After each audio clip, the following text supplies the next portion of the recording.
قاضی ایاز مالکی لکھتے ہیں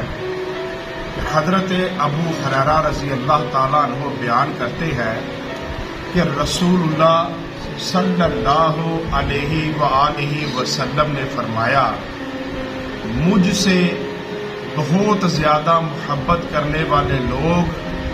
میرے بعد ہوں گے، ان کی یہ تمنا ہوگی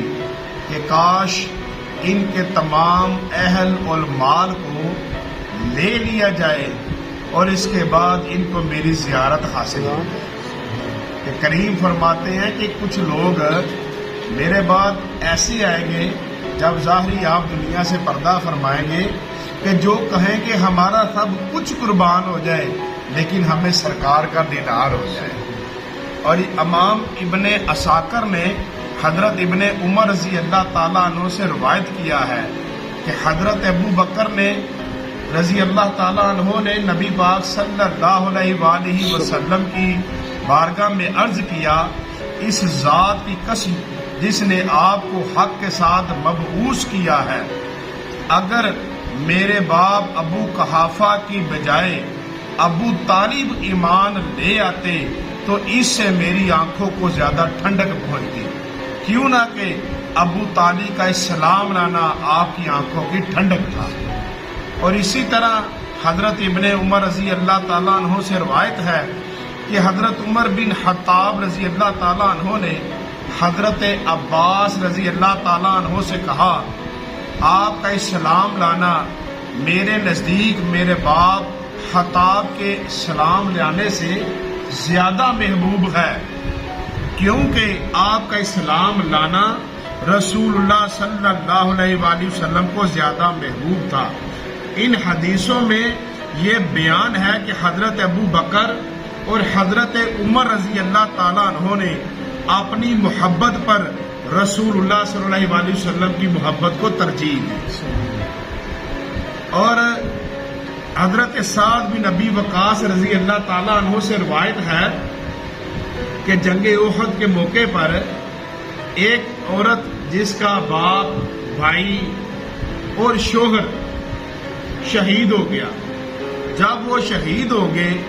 تو اس کو پتہ چلا تو اس نے پوچھا کہ مجھے بتاؤ کہ رسول اللہ کیسے ہیں۔ ان لوگوں نے کہا کہ نبی پاک صلی اللہ علیہ وسلم سلامت ہے، سرکار ٹھیک ٹھاک ہے۔ وہ کہتی نہیں، مجھے ان کے پاس لے چلو۔ وہ جب سرکار کے پاس آئی، سرکار کو آ کر دیکھا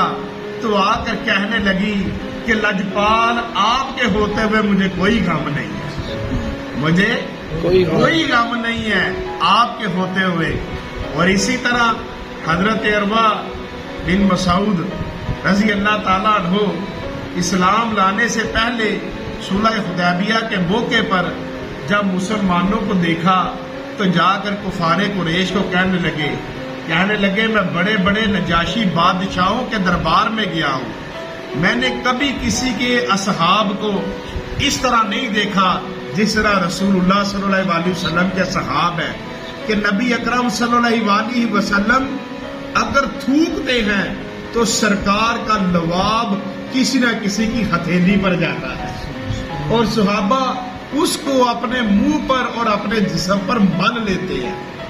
اور رسول اللہ صلی اللہ علیہ وسلم اگر کوئی حکم فرماتے ہیں تو سارے اس کام پر دوڑ پڑتے ہیں، اور اگر وہ وضو فرماتے ہیں تو وضو کا پانی لینے کے لیے سب اپنی ہتھیلیاں نیچے کر لیتے ہیں۔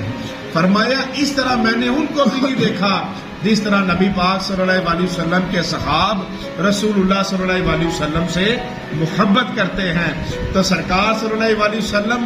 آج کے زمانے میں جو حضور کا میلاد منانے والے ہیں، حضور پر درود و سلام پڑھنے والے ہیں، ان کے بارے میں فرماتے ہیں کہ صحابہ وہ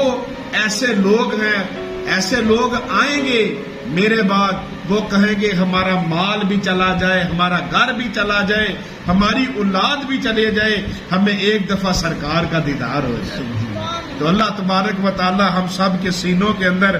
اپنے محبوب صلی اللہ علیہ وسلم کی بہت زیادہ محبت عطا فرمائے۔